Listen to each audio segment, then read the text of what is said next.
se vienen las elecciones y como absolutamente nadie conoce a prácticamente ningún candidato, yo te cuento hoy en este caso quiénes son Mariano Recalde e Itaí Hackman, los candidatos de Fuerza Patria, y cuáles son sus propuestas, principalmente las económicas. Así que quédate que vamos a estar hablando de estas dos personas. Bueno, este video va a consistir de dos partes. Primero vamos a hacer una biografía muy cortita de Itaí Hackman para conocerlo y posteriormente vamos a ver sus propuestas. Y en la segunda parte vamos a hacer una biografía de Mariano Recalde para también conocerlo y saber de dónde viene. Y en segundo lugar también vamos a reaccionar a distintas opiniones que él tiene para ver, bueno, más o menos cómo piensa. Y sí, voy a aparecer con otra remera porque la parte de la biografía la grabé hace como un mes. Bueno, arrancando con probablemente el dato más sorprendente de esta persona, resulta que como todo defensor inclaudicable de la nación, no es nacido en Argentina, sino que, atentos, allá por el 13 de febrero de 1982, el pequeño Itaí Hackman conocía el mundo en Jerusalén, Israel. Si bien igual nació bastante lejos de nuestro país, de Argentina, resulta que sus padres eran argentinos que, hasta según entiendo yo, eran exiliados de la dictadura y, aunque no encontré fecha exacta, volvieron acá para la Argentina antes de que Itaí Hackman incluso tuviese un solo año. Por lo que en el fondo tanto su familia como él son simplemente argentinos que tuvieron una estadía, si se quiere, en Israel, particularmente justo cuando nació Itaí. Por eso cuando uno lo escucha hablar suena como cualquier otra persona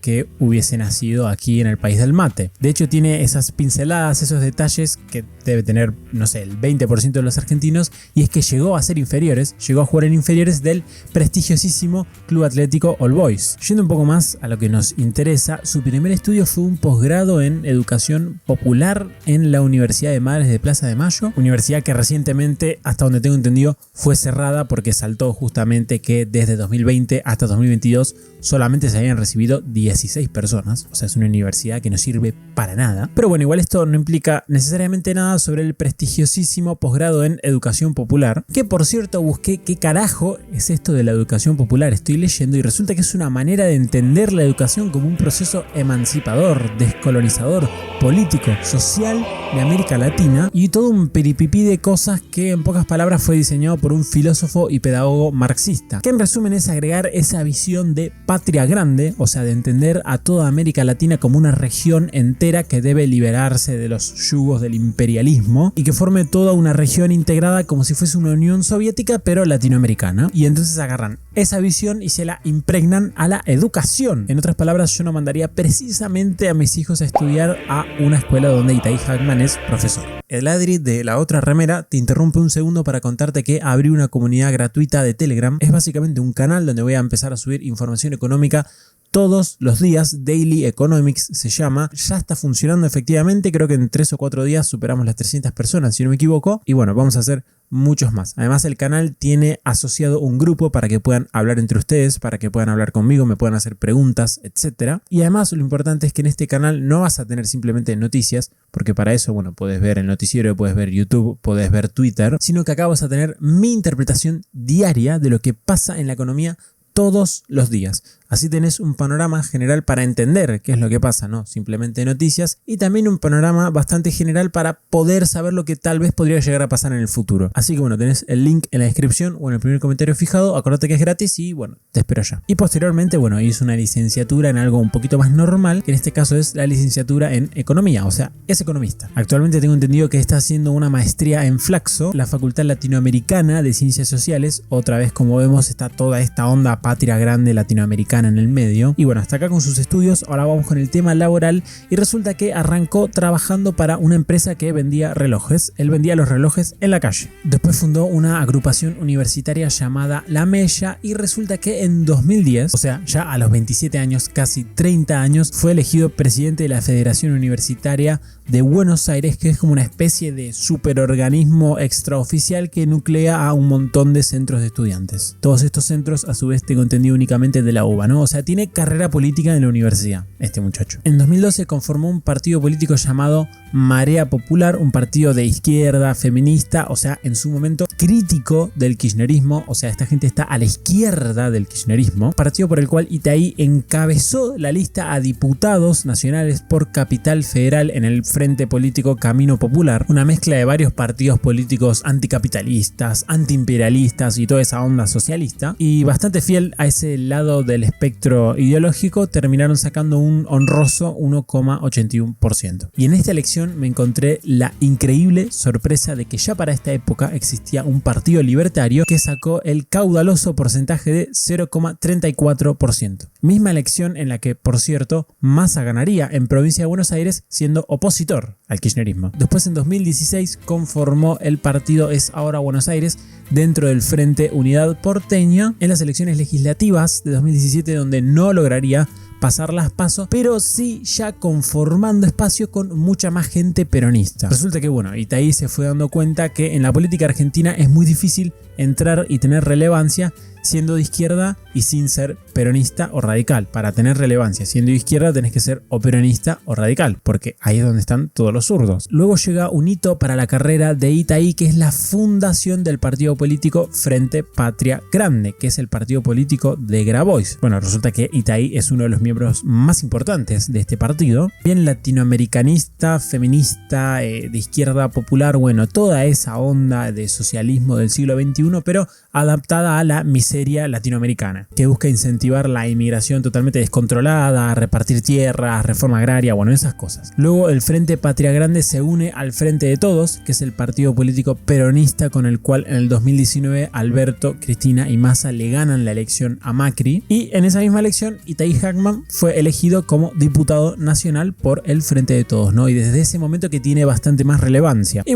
dentro de la Cámara de Diputados hizo lo que hacen todos los diputados, nada, simplemente apretan el botón cuando les conviene y no lo apretan cuando no les conviene. Después siguió dentro del Frente Patria Grande, pero esta vez uniéndose el Frente Patria Grande a Unión por la Patria, el partido político peronista de 2023 en el que Massa estaba a la cabeza para ganar las elecciones, pero esta vez perdiendo igual, aún así logró entrar en la Cámara de Diputados Nacionales otra vez. Durante su largo tiempo en el Congreso formó parte de la comisión investigadora del caso Libra, de hecho calculo que todavía sigue ahí, votó el acuerdo del FMI con Alberto, votó toda esta serie de leyes inviables que han sucedido en los últimos años, como por ejemplo la ley de alquileres, votó también en contra de la ley Bases. En general esta persona que era como de izquierda radical se terminó convirtiendo en un peronista más, o el peronismo se terminó convirtiendo en un partido de izquierda radical, eso es algo que le dejo a ustedes, y también denunció una denuncia penal a Milei por el caso Libra. Y durante todo este proceso, más o menos desde 2012, o sea más o menos desde cuando se recibió de economista, que fue profesor en distintas universidades, en un colegio que entiendo, perdón si no lo pronuncio bien, pero entiendo que se pronuncia Tarbut o algo así, que es un colegio judío, ahí enseñando microeconomía, en el colegio de la ciudad dando educación cívica y economía, asistente en la UBA y profesor en la Universidad de Avellaneda de Historia Económica Argentina. Y además desde 2018 hasta hoy que es presidente de un organismo llamado OSEP, que hace informes económicos, que es una empresa privada pero que no vende informes, no tiene forma de recaudar aportes ni donaciones desde su página, y que la misma página te redirige a la Fundación para el Desarrollo Humano Integral, de la cual Itaí Hackman también es presidente, y donde ya aparece de manera totalmente descarada Grabois. Parece como si fuera un portal de noticias, pero de Grabois directamente, donde si vas a la parte que dice nuestro plan para saber qué quieren hacer, te redirige directamente a descargarte el libro que escribió Grabois. O sea, al final todos estos observatorios y organizaciones de las cuales Itaí Hackman es presidente dependen todas del partido político de Grabois, y no se sabe cómo se financian porque no aparece en ningún lugar una manera disponible de darles plata. No venden informes, no hay forma de donarles, nada. Entonces, hasta ahora, como vimos en su vida laboral, el único paso por el sector privado fue vender relojes en la calle. Luego se dedicó a meterse en fundaciones que dependen de partidos políticos, en organizaciones universitarias que son como protopartidos políticos, a presentarse a elecciones, a ser diputado, y esa es su vida laboral. Entonces, ahora ya te lo imaginarás por haber vivido literalmente toda su vida del Estado y de la política, cuáles son sus opiniones políticas, pero vamos a verlas, vamos a reaccionar a sus opiniones políticas, a distintos videos donde él da un par de propuestas o dice qué es lo que piensa de algunas cosas.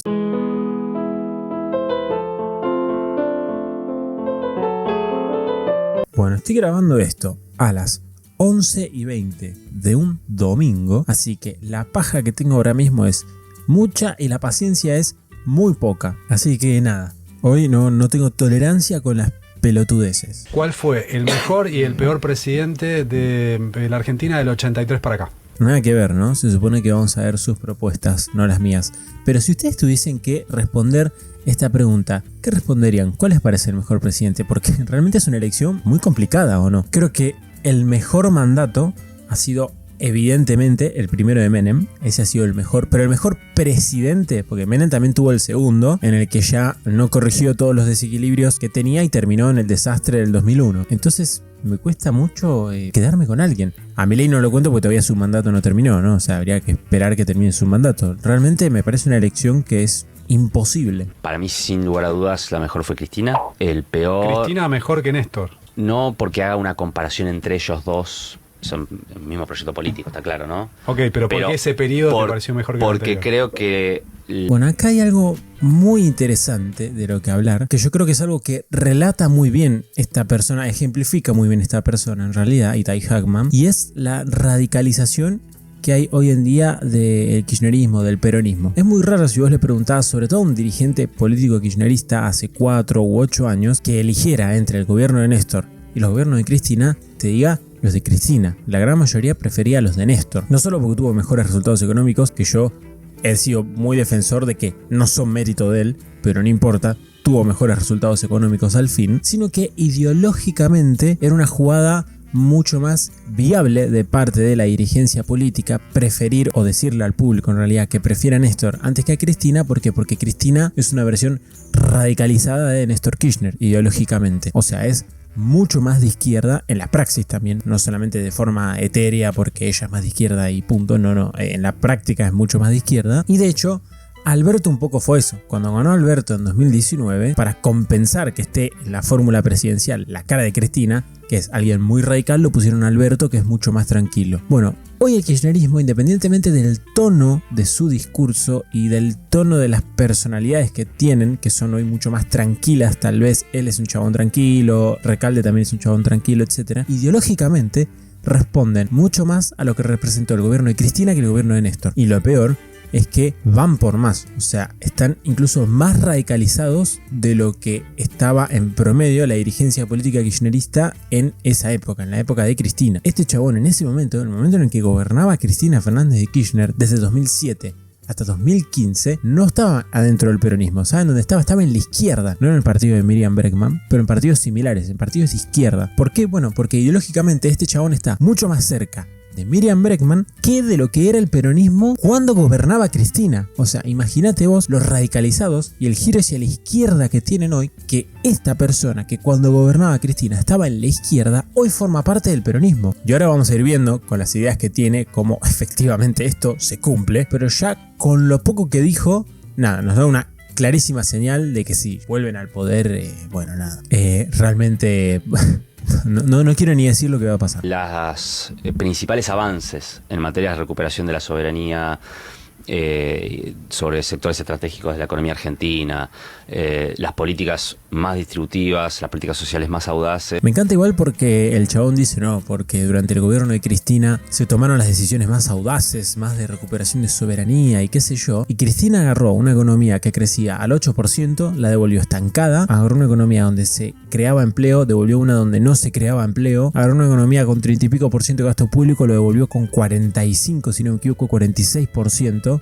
Agarró una economía que se desendeudaba y devolvió una economía que se endeudaba. O sea, todas las medidas que él mencionó que son como más específicas, tipo la distribución de X plan social o no sé, estatizar X cosas, que son cosas específicas, al final el conjunto de todas estas cosas que él menciona dan como resultado un país que no crece. De hecho, durante todo el gobierno de Cristina en general cayó la inversión. El año máximo de la inversión argentina fue en 2008, desde ahí para adelante que cae. O sea, fíjate que el tipo coincide ideológicamente con los años en donde el equilibrio macro de la Argentina se destruyó. Y no me refiero a años donde el equilibrio estaba mal, me refiero a años donde el equilibrio se destruyó. O sea, estaba bien y pasó a estar mal.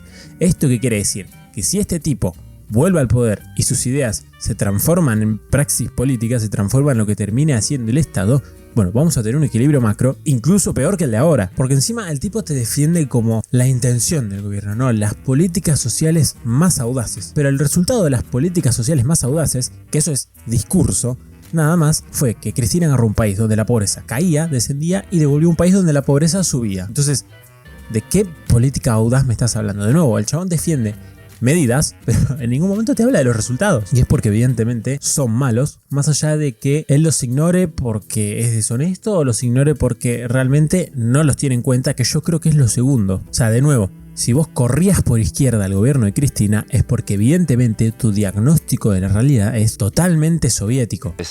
Se hicieron durante su gobierno. Estoy pensando concretamente en AFJP, YPF, desarrollo científico-tecnológico. Fíjate que cuando el tipo tiene que defender de forma puntual cosas del gobierno de Cristina, realmente defiende las más inviables de todas. O sea, lo peor que hizo Cristina defiende el chabón. La estatización de las AFJP no solo que fue algo totalmente inmoral, o sea, fue una estafa. O sea, había gente que no quería tener una jubilación estatal y la pasó a tener porque lo decidió el gobierno. O sea, no solo que fue una estafa en términos morales, sino que en términos económicos, o sea, qué casualidad que justo desde este momento, casualmente justo desde este momento, los jubilados empezaron a perder con todos los gobiernos. Con todos los gobiernos empezaron a perder los jubilados. Justo cuando volvió a manejarlas el Estado las jubilaciones. ¡Qué casualidad! Bueno, y más allá de todas las jubilaciones que salió a repartir el Estado durante la época kirchnerista, que eso ya es directamente un delirio. Y después, bueno, lo que hizo el kirchnerismo con YPF y con el sector petrolero. Si vos ves la balanza energética de Argentina, o sea, las exportaciones contra las importaciones de energía durante el kirchnerismo, nada, te das cuenta el desastre que han dejado, porque los tipos hacen lo mismo que con aerolíneas argentinas, ¿viste? Te dicen, no, tenemos una empresa que es nuestra, no porque tiene aviones grandes, porque es la aerolínea con más aviones de Argentina. Primero, no te muestran el resultado económico de la empresa, que es lo que importa, y segundo, acá no se ve todo lo que se perdió porque hayan estatizado YPF. La inseguridad jurídica que genera eso, que bueno, de repente digamos hay una empresa que está en un sector que a la economía argentina le puede llegar a servir y el Estado viene y le estatiza, rompiendo con legislación internacional, con el estatuto de la empresa y ese largo etcétera de la discusión sobre la estatización de YPF, bueno, genera que el próximo que venga acá a poner plata, tal vez se la piense 2 veces y no termine poniéndola, y que la gente esto a veces piensa que es un verso, es como no, acá siempre dicen que las inversiones no llegan con el kirchnerismo, pero después no llegan con ningún gobierno, y la realidad es que se ve claramente un cambio de tendencia en la inversión. Crece hasta 2008 y a partir de 2008 cae y nunca recupera el nivel que hubo en los 90. Entonces, efectivamente esto de que el kirchnerismo espanta las inversiones sucede y ya está medido en casi 20 años de historia. Lógico, y también aguache y las políticas sociales. No estoy diciendo que... Bueno, también, o sea, fíjate, otra de las cosas que defiende toda esta onda patria grande, latinoamericanista, soviético, pobrista, son los planes sociales, ¿no? O sea, la gran medida de Cristina a destacar es que de repente hay millones de personas que dependen de planes sociales. Excelente. Néstor no lo hizo porque no estaba de acuerdo, simplemente obviamente son periodos distintos, no es lo mismo gobernar entre el 2003 y el 2007 con el quilombo que era la Argentina en ese momento que el periodo posterior, ¿no? No porque los contraponga entre ellos, sino porque si tengo que elegir, creo que fue el periodo donde más avances hubo en esa materia. ¿Y el peor? Y el peor... No vi este video entero, pero obviamente va a decir Milei, va a decir Macri, pero lo de Milei ahora es peor. Y que yo, hay mucho para elegir. Creo que hace un tiempo atrás te hubiera dicho de la Rúa. Ok, o sea... Creo que una gran mayoría de argentinos estaría de acuerdo. Pero hoy, la verdad, te lo digo, creo que Milei. Jaja. Era evidente, boludo, era evidente que iba a llegar. Faltó Macri, es verdad. Porque creo que lo que estamos viendo es algo que no habíamos visto nunca antes y creo que le está peleando el podio a los peores gobiernos que tuvimos. Comparar esto con De la Rúa. O sea, lo de la Rúa fue un desgobierno directamente. Los tipos se separaron del poder del Estado y dejaron que la Argentina haga cosas. Y terminó así como terminó. De las 3 principales propuestas, creo, de nuestro espacio, una tiene que ser esa. ¿Se acuerdan cuando fue el debate del aporte extraordinario de las grandes fortunas? De las 3 principales propuestas, piripipipipi, y la siguiente oración habla sobre un aporte extraordinario e impuestos a los ricos. Bueno, ya sabes lo que se viene. O sea, a mí lo que me impresiona es lo que sobredimensionan la magnitud del impacto de estas medidas. Digo, el kirchnerismo tenía 6 puntos de déficit fiscal financiero en su momento, en 2023. No hay impuesto a la riqueza que financie eso. Bueno, puedes sacarle 6 puntos del PBI a un grupo de la sociedad que es minúsculo. Por más que le pongas alícuotas gigantes, enormes. De hecho, Argentina era de los países de Latinoamérica con alícuotas en los bienes personales más altas. Ya le estábamos sacando más plata a los ricos de lo que le sacan a nuestros países vecinos y aún así tenías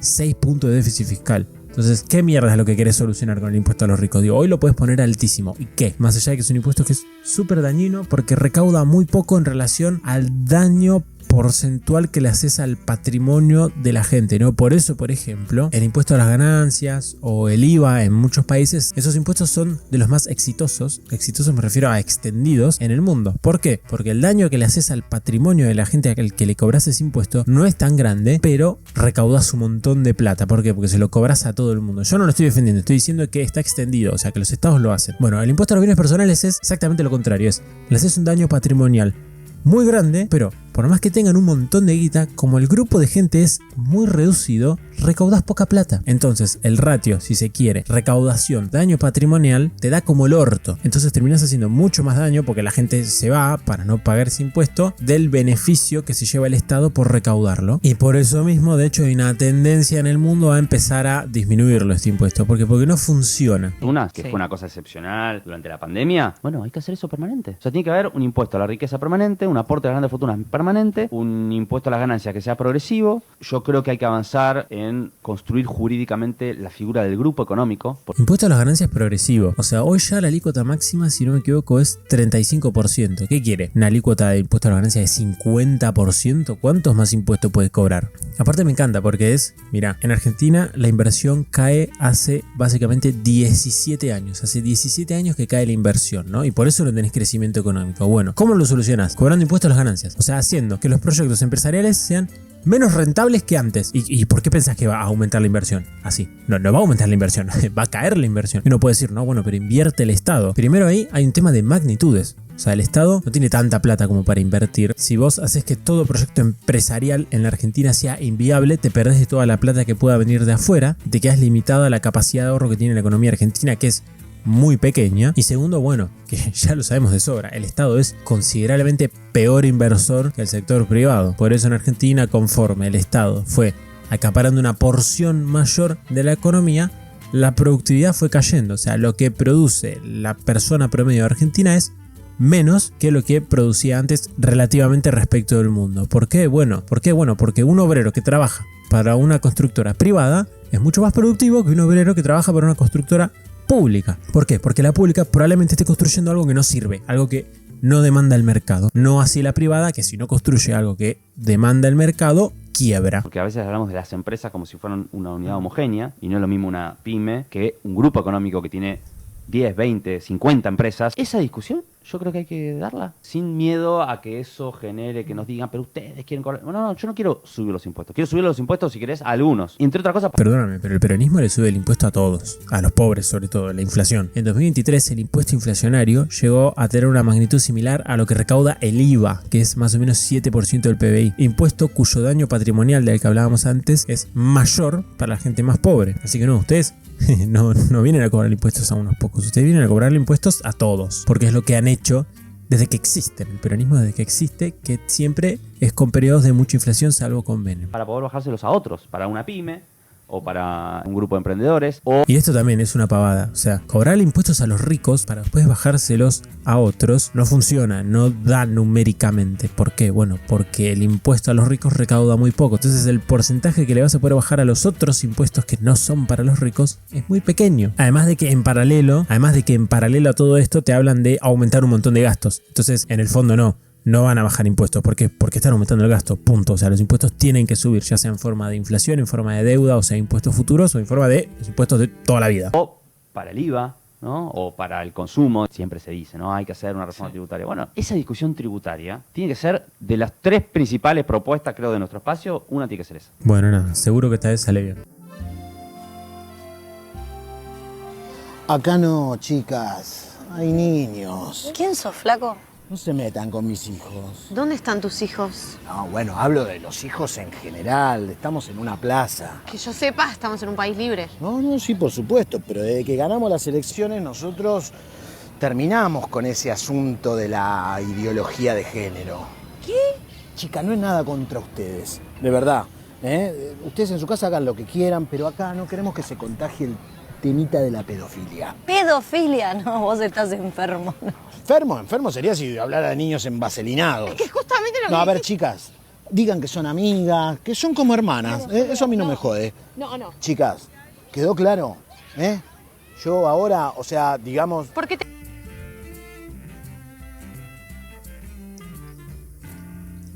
No sé qué decir, honestamente. Es como que mi IQ acaba de disminuir 40 puntos en 40 segundos. Ya no tengo capacidad de procesar lo que estoy viendo. No sé. Tienes 3 camperas en una plaza.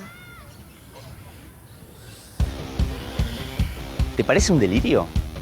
Estamos a tiempo de pararlo. Para frenar a Milei y ser libres de verdad, votá Fuerza Patria. Mamita querida, me hace acordar a los spots de 2023 porque es literalmente la misma onda, donde lo ponían a Milei y lo comparaban con Hitler y qué sé yo, y esos spots que venían de cuentas de YouTube cualquiera, ¿viste? O sea que uno nunca sabe de dónde sale la plata para esos spots, pero bueno. Gracias. Después decís que no te alcanza para los medicamentos.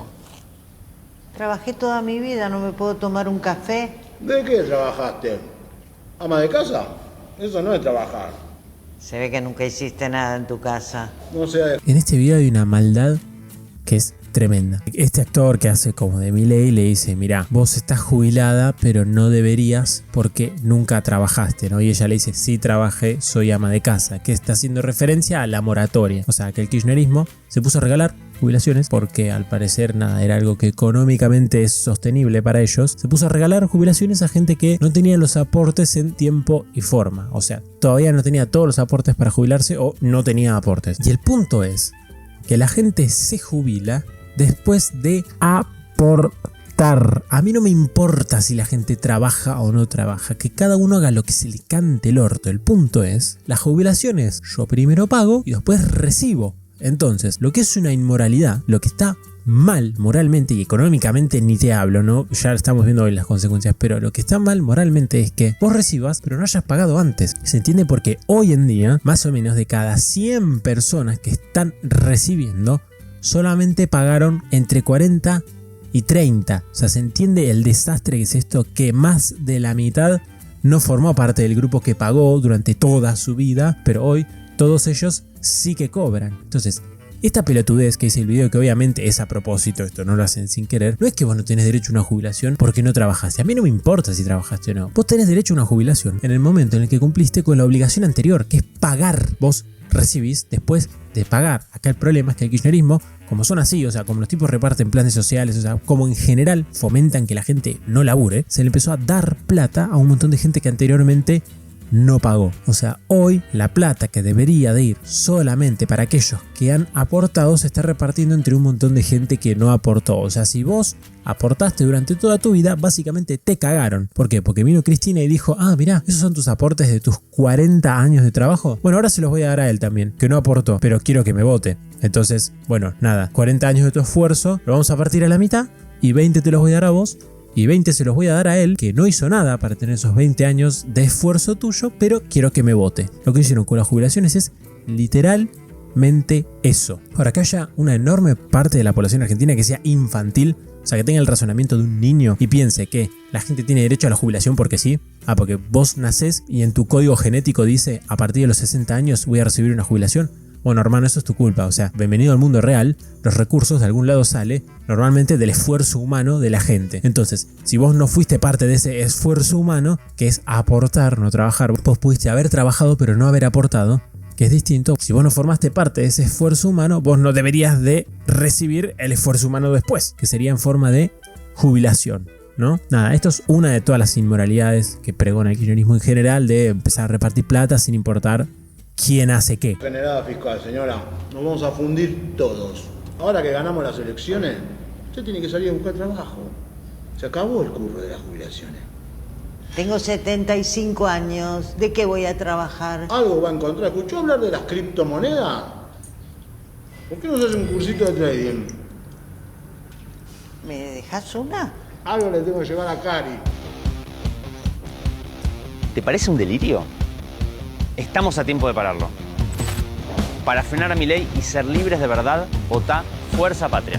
Bueno, la verdad que realmente patético. Esta idea del riesgo Cuca, no, porque lo que está diciendo es si existe o no existe el riesgo Cuca. La pregunta es, en junio del 2024, ¿había riesgo Cuca? Junio de 2024 no. ¿Y por qué el dólar paralelo se fue a 1.400, una brecha de casi 50%? Y tuvo que venir un blanqueo de 20.000 palos para que se calmen los mercados. En abril de este año, Él está diciendo, mirá, si el dólar aumentó en otro momento de la Argentina, como fue mitad de 2024, y hoy está aumentando en 2025, y el gobierno dice que es por el riesgo Cuca, eso quiere decir que como aumentó en dos momentos, y en uno tuviste riesgo Cuca, y en otro no, o sea, la posibilidad de que vuelva el kirchnerismo al poder, quiere decir que el riesgo Cuca en realidad no influye, y eso es un argumento que es una estupidez. ¿Por qué? Porque no es lo mismo mitad de 2024, donde la posibilidad de que vuelva el kirchnerismo está mucho más lejana en el tiempo y en posibilidades, porque no se sabe la probabilidad de que vuelvan, que en fucking 19 de octubre de 2025, donde ya viste que el kirchnerismo sacó 40 y no sé cuánto % en la provincia de Buenos Aires y es muy probable que vuelvan. Así que sí, efectivamente, hoy el riesgo Cuca es mayor que el que era antes, lo cual no explica que el aumento del dólar sea solamente por eso. Yo no pienso que sea solamente por eso. Ahora, el punto es que independientemente del manejo monetario medio raro y caótico que está teniendo el gobierno en las últimas semanas, en los últimos meses, en realidad, digo, negar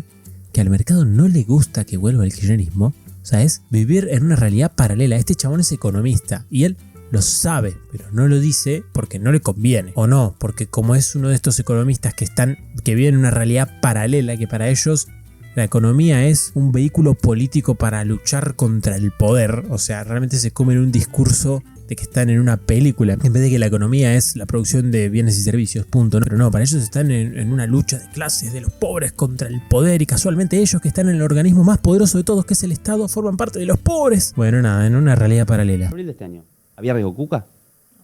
¿Y por qué fueron a pedirle 20.000 palos verdes al Fondo Monetario Internacional? Yo participé de una reunión hace 20 días más o menos con un grupo de fondos de inversión. De nuevo, lo mismo, no son cosas excluyentes. O sea, que el dólar tienda a subir y que el gobierno utilice distintos mecanismos para tener más reservas o para rolear deuda, etcétera, no implica que haya una prima de riesgo enorme que le esté sumando la posibilidad de que un tipo que defiende la posibilidad de la estatización de las AFJP y también de YPF, tal vez sea el candidato más votado en Capital Federal, que es el distrito más antiperonista del país junto con Córdoba, tal vez. Realmente es negar la realidad, pero con una caradurez. Aparte de que, de nuevo, o sea, si vos te pones a ver lo que concretamente dijo y haces un análisis mínimamente profundo, ni siquiera estoy diciendo que llegas a la conclusión de que detrás de la gran mayoría de los desequilibrios que hoy tenemos, que provocan que el gobierno tome determinadas medidas que se perciben como inconsistentes, están ellos. Digo, por ejemplo, ¿por qué el gobierno fue a pedirle 20.000 millones de dólares al FMI? Para ponerlos en el Banco Central. ¿Por qué había que poner dólares en el Banco Central? Bueno, porque lo dejaron con menos 11.000 millones de dólares. ¿Se entiende? O sea, Cristina llegó a tener, si no me equivoco, 50.000 millones de dólares de reservas, las devolvió en cero, se las reventó todas, las devolvió en cero. Macri llegó a tener 45.000 millones, si no me equivoco, las devolvió en 15.000 millones. Y Alberto las agarró en 15.000 millones y las devolvió en menos 11.000 millones. Por eso había que pedir plata para poner en el Banco Central. Porque bueno, puede tener un Banco Central con menos 11.000 millones de dólares. Me está jodiendo. Y porque después hay que pagar 20 y pico mil millones de dólares todos los años de deuda y no tenés tantos dólares para pagar toda la deuda, ¿se entiende? Entonces tenés que salir y pedirlos prestados. Detrás del desequilibrio de la deuda está, en general, prácticamente todos los gobiernos de la historia argentina, pero principalmente y últimamente el de Macri, y detrás de todo el resto de las cosas están ellos. Entonces, bueno, no sé de qué mierda se queja. Que vinieron a la Argentina. Y los tipos nos daban la razón. O sea, acá el riesgo país sube porque esta gente no acumula reservas. No porque... Bueno, ¿y quién dejó el Banco Central con menos 11.000 millones de dólares? De nuevo, o sea, en general, la lógica que hay en Argentina es: el peronismo genera un desequilibrio, después el antiperonismo o el liberalismo lo corrige, mal o bien, no importa, y después el peronismo critica y se hace el catador de correcciones y te dice: no, en realidad está mal que hayas comprado 25.000 millones de dólares en 2024, de los cuales se te fueron como 20.000 millones en pagar deuda, porque en realidad deberías de haber comprado 50.000 millones de dólares. Pero disculpame, maestro, si vos vendiste 20.000 millones el año pasado, ¿me estás jodiendo? O sea, hay una diferencia positiva de 50.000 millones de dólares entre lo que hizo Milei y lo que hizo el anterior gobierno peronista, y les parece mal, les parece insuficiente, ellos quieren más. Bueno, por algo nada, gobernaron la mitad de los últimos 80 años y estamos como estamos. Cristina, Axel o quien sea subió 5 puntos en las encuestas. ¿Vos te pensás que los tipos están mirando la encuesta a ver cuánto mide Fuerza Patria? ¿O están... Sí, boludo. O sea, digo, ¿cómo se explica que el dólar estaba 1.350 y se fue a 1.450 un día después de que ustedes ganaron las elecciones? Porque sí, o sea, se dio una casualidad. De repente en el mercado un montón de gente salió a comprar dólares porque les gustan comprar dólares los lunes 8 de septiembre. No, hermano, es porque estaban mirando las putísimas encuestas. Después tuvieron una gran encuesta para ver que se llaman elecciones de la provincia de Buenos Aires y les dio bien a ustedes. Y por eso el dólar en un día saltó 100 y pico de pesos. Mirando si el Banco Central acumula reservas. Es más, todo me confirma. De nuevo, no son excluyentes. O sea, el mercado mira las dos. Si el Banco Central acumula reservas o si a ustedes les está yendo bien en las elecciones. Y en definitiva, que a ustedes les esté yendo bien en las elecciones significa que el Banco Central va a dejar de acumular reservas. ¿Por qué? Porque cuando ustedes están en el poder no acumulan reservas. ¿Se entiende? O sea, en el fondo, él dice, no, bueno, pero el mercado ve variables económicas, no mira la parte política. No, sí, mira la parte política porque sabe que tiene influencia en la parte económica. Y casualmente, ustedes tienen influencia para mal en toda la parte económica. Entonces, sí miran encuestas. Y esto pasó también con Macri, que el hecho de que la Argentina le pida más guita al FMI, que muchos piensan que eso se ve como algo positivo en los mercados, genera todo el efecto contrario. Claro, pues me pagas último. Los tipos quieren cobrar. Yo le decía a esos tipos, escúchame, saquemos la ideología. Mañana nosotros gobernamos el país y logramos una quita sin precedentes a la deuda con el FMI, rompiendo las reglas y ustedes. Escorchan. ¿Sube o baja el riesgo país? Baja, me decía. Sí, en el corto plazo sí, porque obviamente es mucho más probable cobrar la plata si el Estado le debe a menos gente o le debe menos dinero a otras personas de lo que te debe a vos. Eso es real, pero como todo político mediocre no está viendo las consecuencias de largo plazo. Con ese criterio haríamos quitas de capital y renegociaríamos la deuda todos los días. ¿Pero por qué en todo el mundo no se hace lo que dice Itaí Hackman? Bueno, porque no cumplir con lo que prometiste te puede servir hoy, pero de acá a varios años, cuando prometas algo, la gente va a pensar que no lo vas a cumplir. Y Argentina viene haciendo esto de no cumplir con lo que promete hace un montón de años. Por eso hoy tenemos un piso de desconfianza que no importa quién gobierne, no va a poder atravesarlo. Y eso hace que en realidad el riesgo país que este boludo dice que bajaría en esa situación, a largo plazo suba y tenga un piso mínimo muy alto. Pero de nuevo, como es un político mediocre, no es capaz de ver las consecuencias a largo plazo. Es el típico peronista, que es básicamente un ventajero pero que maneja el Estado. El típico ventajero, viste, que te chamulla para la ventajita de corto plazo, pero no se da cuenta que está destruyendo la confianza de acá a las próximas décadas. Bueno, el amigazo Mariano Recalde nació el 8 de abril de 1972 en Capital Federal, por lo que tiene 53 años. Hijo de Héctor Recalde, un reconocido abogado laboralista que siempre estuvo en la onda sindical, gremial, etc. O sea, como todo revolucionario, defensor de los pobres y del pueblo, Mariano Recalde es hijo de un político. Hizo la secundaria en el Nacional Buenos Aires y fue presidente del centro de estudiantes de esa escuela luego de demostrar que Franja Morada, o sea, los radicales, habían hecho fraude en la anterior elección. Entonces, bueno, se volvió a votar y ganó la lista de Mariano. Después estudió abogacía en la UBA con orientación en Derecho Laboral y armó una agrupación llamada NBI que luego terminaría en las filas del kirchnerismo. Para romper un poco con el estereotipo, Recalde se recibió luego de 4 años de estudios, o sea, muy rápido, y posteriormente realizó varios posgrados tanto dentro como fuera del país. Arrancó laburando en varios temas relacionados a la abogacía durante más o menos 15 años, desde 1995, que fue cuando se recibió, hasta más o menos 2008, siempre obviamente igual asociado a su padre, que era un súper abogado. Y justamente acá fue que en 2007 Mariano Recalde salta a la fama o a los medios por un caso que se hizo muy conocido donde él le pone una cámara oculta a un empresario que le llegó a ofrecer coimas de hasta 20 millones de dólares a su padre, que era diputado nacional, para que no saliera cierta ley o para condicionarla, bueno, etc. A la vez, mientras en paralelo, en los primeros años del siglo XXI era profesor en la UBA y ya ahora sí vamos con sus apariciones políticas. A partir de la militancia en la agrupación esta que había formado de muy joven, es que terminó generando muchos contactos y muchos lazos de gente que posteriormente conformaría a la Cámpora. Y también a su vez tuvo acceso a mucha gente por culpa del padre, que siempre fue muy cercano al kirchnerismo y a la CGT, y bueno, él también fue formando parte de estos círculos, lo que propiciaría que allá por 2008, cuando Cristina tomaría la decisión de privarnos a los argentinos de tener un mercado aerocomercial relativamente funcional, estatizando Aerolíneas Argentinas, es que pone al señor Mariano Recalde como presidente de esta empresa, lugar en el que se mantendría hasta que el kirchnerismo deje el poder, o sea, fue desde 2008 hasta 2015. Más allá de la cuestionable decisión de meter a un abogado laboralista a presidir una empresa de vuelos comerciales, probablemente el hecho de meter a alguien de la cámpora vinculado al sector sindicalista es lo que buenamente, por lo menos en una parte, explique por qué Aerolíneas Argentinas tiene como 10 veces más empleados de los que debería tener. Además de que cada vez que se quiere hacer una mínima corrección de la empresa, salen sindicalistas de la tierra, brotan para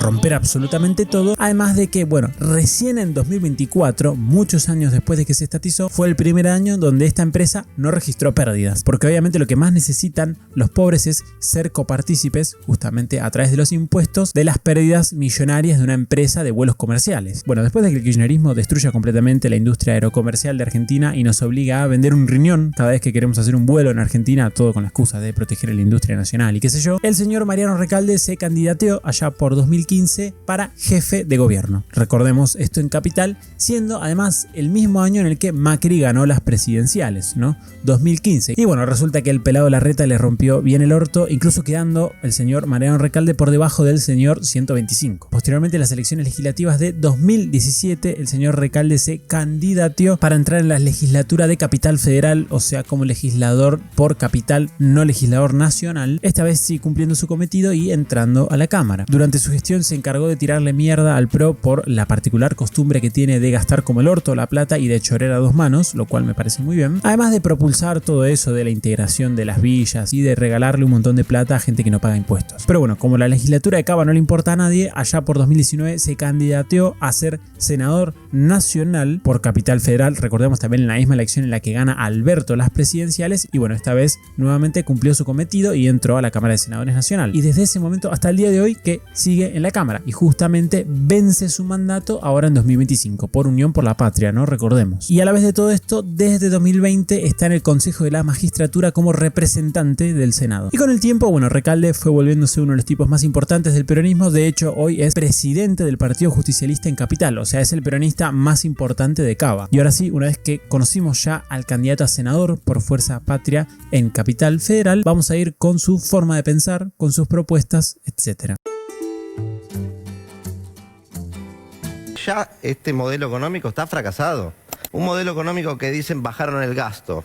No es... ¿Ya este modelo económico está fracasado? Alguien peronista, o sea, que llevan en el poder más o menos 80 años hablando de que el modelo económico de Milei está fracasado. Mirá vos, che. Es como si ellos acabasen de aparecer. Esto es como de repente hay algo que se llama peronismo, que es re nuevo, que nunca gobernó, que nunca le fue mal, no hay ningún tipo de experiencia hablándote de que, bueno, las cosas hoy no están bien, hay determinado modelo que no fracasó y se viene lo nuevo. Ahora, el problema es cuando de repente este chabón abre la boca y empieza a hablar y te das cuenta que propone hacer cosas que se vienen haciendo en Argentina desde la década del fucking 40 y que encima no funcionaron nunca. No es bajar el gasto. Recortaron la inversión social. Las rutas están todas destruidas. Eso de que no bajó el gasto, en realidad recortó inversión social, es una manera totalmente vendehumo de decir que no, sí, bajaron el gasto, maestro. Llamemos a las cosas por su nombre, que es algo que los políticos aman hacer, que es llamar a las cosas no por su nombre, sino por lo que se les canta al orto según lo que les conviene. El Estado Nacional bajó el putísimo gasto público. Eso no es, digo, el subsidio a las tarifas no es inversión social, es gasto público. Porque pararon la obra pública. Recortaron las pensiones de los discapacitados. Eso es gasto público, no es inversión. Es gasto público necesario si se quiere. O sea, estaría bueno que se gaste dinero en eso, pero no es una inversión. O sea, vos no vas a tener crecimiento económico a largo plazo porque pagues pensiones para discapacitados. Lo más probable es que el Estado pierda dinero en ese sentido y la economía argentina en general esté destruyendo riqueza en ese intercambio. Y no hay problema, o sea, todos los argentinos decimos, bueno, estamos dispuestos a que nos cobren impuestos para que los discapacitados tengan una pensión. Pero eso no es una inversión. ¿De qué mierda me estás hablando? Recortaron las jubilaciones. Recortaron el presupuesto de las universidades y los hospitales. Todo esto es gasto público, no es inversión. Y que lo mejor es que esto podría ser gasto privado. O sea, que vos ni yo tengamos nada que ver. Lo que pasa es que, bueno, ellos se quieren hacer cargo de todo, quieren financiar todo y así no va. Todos los servicios que mencionó, todos una mierda. Salvo el de las universidades, que tiene resultados que no son tan malos, pero que en relación a lo que cuesta son pésimos. El sistema universitario argentino es carísimo, tienen costos similares a los que tienen las universidades más caras de Latinoamérica o incluso universidades del exterior, con resultados bastante medio pelo y sobre todo, lo importante es, cada vez peores. Y no me salgan con la excusa de mierda de que la UBA aparece en un ranking, porque ya hice un video, de hecho te lo dejo acá, de por qué la UBA aparece en ese ranking y es vergonzoso. Con todo ese ajuste tremendo que hicieron sobre la gente, el modelo no les cierra y cada 6 meses tienen que salir a pedir otro rescate. Antes se llamaba megacanje, blindaje, Ahora le dicen rescate. El rescate es para Milei. A la gente no le llega el rescate. Bien, a los jubilados no le va a llegar el rescate. quiero- Perdón, pero, a ver, si vos pedís un rescate para refinanciar la deuda, eventualmente podés volver al mercado internacional a pedir deuda, puedes refinanciar la deuda de forma intertemporal, o sea, a lo largo de los periodos, eso significa que el Estado Nacional va a tener que comprar 20.000 millones de dólares por año menos de lo que compraba antes. ¿Eso qué significa? Que el peso va a valer más. ¿Por qué? Porque va a haber menos demanda de dólares. ¿Y qué significa que el peso valga más si los salarios se pagan en pesos? Bueno, que tu ingreso está aumentando. Entonces esto sí le llega a los jubilados y a los pobres y a todos. Poder refinanciar la deuda y defender el valor de la moneda, que son los dos objetivos de estos rescates, sí le llega a la gente y de hecho de manera directa. Lo que pasa es que ellos funcionan, viste, es una caja de cartón en la cabeza. Para ellos, si tu jubilación pasa de ser 400.000 a 300.000, ganaste. Capaz que los precios se triplicaron en ese periodo, pero no, porque tiene que ser 400.000 en vez de 300.000. No es capaz de ver que la unidad con la que estás midiendo el valor de las jubilaciones puede cambiar de valor. Y por eso, nominalmente, con el kirchnerismo las jubilaciones aumentaron muchísimo, pero en términos reales su poder adquisitivo cayó. Sobre todo el de las jubilaciones que no son la mínima. O sea, las jubilaciones de quienes aportaron. Después las jubilaciones de quienes no aportaron. O sea, básicamente, esas sí que aumentaron bastante. O sea, básicamente licuaron a los que hicieron el esfuerzo de aportar para la caja de jubilaciones y le regalaron plata a gente que no. Eso es el kirchnerismo. Necesitamos ponerle un freno. Fundamental ir a votar y fortalecer la oposición para que Milei, que tiene mandatos hasta el 27, haga el menor daño posible. Si no, No sé si se dan cuenta, pero salvo un video de Itay Hackman, no hay propuestas. O sea, es todo, vamos en contra de Milei. Lo que está haciendo Milei está mal. Y suponete que estemos de acuerdo, ok, lo que está haciendo Milei está mal. Y queramos revertir, ¿no? O sea, volver a la estructura económica que propone el peronismo. Entonces volvemos a tener 6% de déficit fiscal, 50% de pobreza, 3 dígitos de inflación, bueno. ¿Y qué? O sea, después de eso, ¿qué hacemos? Porque, digo, después hay que hacer algo. O sea, está bien, lo frenaste a Milei. Listo, Milei está preso, lo metiste en un pozo y de ahí no sale. Y después sigue habiendo un país. ¿Y qué vamos a hacer con ese país? Bueno, nada, no hay respuesta. No hay respuesta, o sea, no hay propuestas. De nuevo, el candidato del que más escuché propuestas es de Itay Hackman. Y aún así vieron lo que son las propuestas, ¿no? O sea, le ponemos un freno en el Congreso, Milei avanza. Aparte ya lo dijo. Si llega a ganar Milei, avanza con la reforma tributaria, que es más impuesto para la gente y menos para los ricos. ¿por qué? ¿Por qué sacamos esa conclusión? ¿Por qué sacamos la conclusión de que Milei, cuando haga una reforma tributaria, su objetivo es cobrarle más impuestos a la gente y a los pobres y menos a los ricos? ¿Por qué? Avanza con la reforma laboral, que es menos derecho para los trabajadores. El único tipo de empleo que crece en Argentina es el monotributo y el empleo negro. ¿A vos te parece que los trabajadores tienen derechos? ¿O te parece que en realidad la gran mayoría de los trabajadores no tiene derechos y los derechos laborales no existen? O sea, ya la realidad te pegó un mazazo en la cabeza y te dijo, acá no hay derechos laborales, punto. Entonces el Estado puede seguir teniendo el capricho de que haya un grupo reducido que siga conservando esos derechos, o el Estado podría ser maduro y decir, mirá, estos que tienen los derechos los van a seguir conservando, porque no es que se los podés quitar a los que ya los tienen, pero todo este grupo enorme de monotributistas y empleados que están en la informalidad van a poder sumarse a la formalidad, pero con menos derechos, y que al final el nivel de vida que te da el hecho de trabajar y tener un salario, te lo dé tener un buen salario y poder trabajar. No que te lo dé el Estado obligándole al empresario, no, vos tenés que pagarle esto, tenés que darle la otra cosa, cuando en realidad eso ni siquiera sucede. Más explotación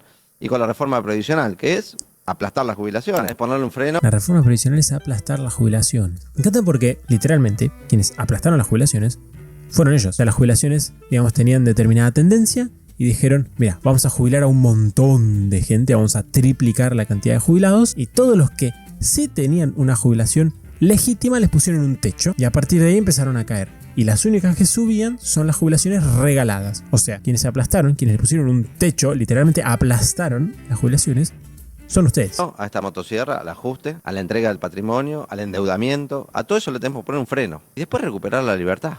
Esa libertad que propone Milei es la libertad de unos poquitos. La gente común perdió libertad. Esto viene del discurso de que libertad es poder comprarte lo que quieras. Libertad es poder irte a Miami si querés. No, libertad es agarrar las cosas que tenés y con lo que tenés hacer lo que quieras, pero con lo que tenés. Libertad no es tener recursos infinitos. O sea, ¿por qué de repente dentro de la libertad metemos en la ecuación que tengas recursos infinitos? No, eso no es libertad. ¿De qué mierda estás hablando? De nuevo, también, discurso para nenes de 5 años. Libertad es que te alcance para comer. No, eso no es libertad. ¿Qué tiene que ver la libertad con eso? Que te alcance para comer es que te alcance para comer. Libertad es que después agarres esa comida y con esa comida hagas lo que se te cante al orto. ¿Pero qué tiene que ver la libertad con la cantidad de recursos que tenés? La gente que tiene que trabajar 14 horas por día es menos libre. Si no te alcanza el sueldo, no sos libre. Mentira, puedes tener un salario de mierda y ser libre. Y casualmente, en general, en el mundo correlaciona el ser más libre con tener mejores salarios. Nosotros queremos recuperar la libertad que nos robó Milei. Esa frase repetida de que no hay plata, ya basta, muchachos. Se han despilfarrado recursos a lo loco en darle beneficio a los ricos. Esto es lo que ha pasado. Kirchnerismo hablando de despilfarrar recursos, 46% del PBI en gasto público dejaron, y hablando de despilfarrar recursos. Ay, Dios, me sobrepasa, boludo, me sorprende cómo son tan caraduras. Es un abogado, igual este chabón no sabe una mierda, por eso habla como habla, porque no sabe nada. Es una cosa increíble. O sea, durante el gobierno de Milei, por ejemplo, no hay una sola empresa pública que tenga déficit. Todas tienen superávit. Durante el gobierno de ellos era al revés. No había una puta empresa pública que tuviese superávit. Pero ellos no despilfarraban. Ellos no despilfarraban. ¿Por qué? Porque era, no sé, era plata para la gente. Porque por algún motivo, al tipo pobre en el medio de Formosa, que se caga de hambre, que la única oportunidad que tiene de tener un plato de comida y después agarrar esa comida y comerla es trabajando para Gildo Infran o siendo familiar de Gildo Infran. O sea, Gildo Infran entra siempre en la ecuación. Ese tipo, por algún motivo, le conviene ser copropietario de Aerolíneas Argentinas, porque ese tipo es copropietario de Aerolíneas Argentinas, ¿no? O sea, el Estado es propietario de Aerolíneas Argentinas, entonces el pobre que se caga de hambre en Formosa también es propietario de Aerolíneas Argentinas. Y decime a vos, ¿para qué carajo le sirve a ese chabón ser propietario de una empresa como Aerolíneas Argentinas que pierde plata todos los años? O sea, ese tipo está perdiendo plata todos los años por ser propietario de Aerolíneas Argentinas, cosa que no puede decidir. O sea, que Cristina decidió por él que va a ser propietario de Aerolíneas Argentinas. ¿Cuál es el beneficio que hay ahí? Digo, incluso ponerle que tuviese plata para viajar en avión a esa persona. Bueno, podría viajar en una empresa privada. ¿Por qué tiene que ser copropietario de Aerolíneas Argentinas? ¿Se entiende? ¿Por qué tiene que perder plata todos los años esa persona para financiar una empresa de viajes aerocomerciales cuando se caga de hambre y probablemente no haya no solo viajado en avión, no haya visto un avión en su vida? Bueno, nada, pero para ellos esto no es despilfarrar, es, no sé, derechos sociales y cosas con la palabra social para que suene bueno, pero que nadie sabe efectivamente qué son. Pasado de este año y medio. Hay mucha plata para darle a los ricos.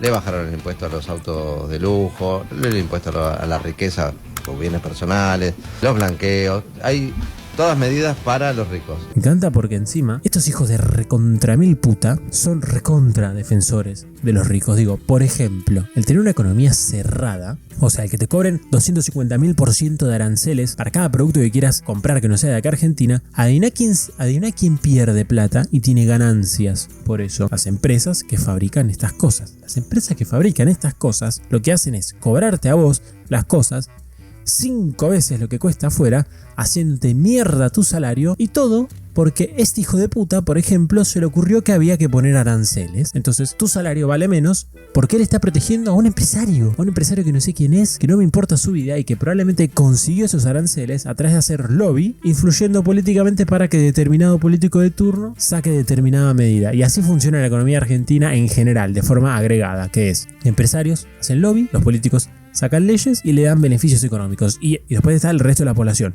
que son quienes pagan el costo de esos kioscos que tiene esta gente con el Estado. Obviamente esto también no lo va a decir porque él literalmente es beneficiario de estos lobbies, como son los lobbies de los abogados laboralistas. En Argentina vos sacas los juicios laborales y 1/3 de los abogados se quedan sin laburo. ¿Cuál es el problema? Que bueno, él es uno de ellos. Le pisan los salarios a los trabajadores para que los empresarios... Bueno, pero es lo que prometieron, ¿no? O la gente cuando... No creo que se haya representado el votante de Milei. Con esto le voy a sacar los remedios a los jubilados. Claro. Le voy a no, calculo que no querían eso.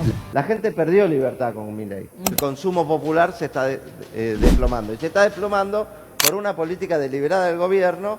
Te desregula todo, pero regula los salarios. Le pone un cepo al salario. Va sacando el cepo para que las grandes multinacionales se lleven los dólares afuera, pero... Falso. El cepo para empresas nunca se fue. ¿Qué está diciendo, señor? Por favor. El consumo popular está cayendo. Primero que el consumo agregado está más alto que con Alberto. Y si querés una medida que podría estar cercana a lo que sea que se refiera con consumo popular, que es el consumo en supermercados, es verdad que bajó y que le está costando recuperarse. Ahora el punto es, ¿no te pensás que antes estaba artificialmente alto? O sea, ¿por qué cayó? ¿Cuál fue la caída drástica? A partir de la devaluación. O sea, ahí hubo una caída en los ingresos fenomenal y que vos pretendías seguir gobernando con un dólar de 300 pesos hasta el día de hoy. O sea, la misma gente que llora el atraso cambiario hoy estaría gobernando con un dólar de 300 pesos. O sea, vos no puedes quejarte de todo. Vos no puedes quejarte de que cayó el consumo, de que los salarios reales son bajos y a la vez criticar el atraso cambiario. Digo, los salarios reales son bajos, principalmente de manera coyuntural, porque devaluaste muy fuerte a finales de 2024, pero después llorás el atraso cambiario. Entonces, ¿de qué lado estás?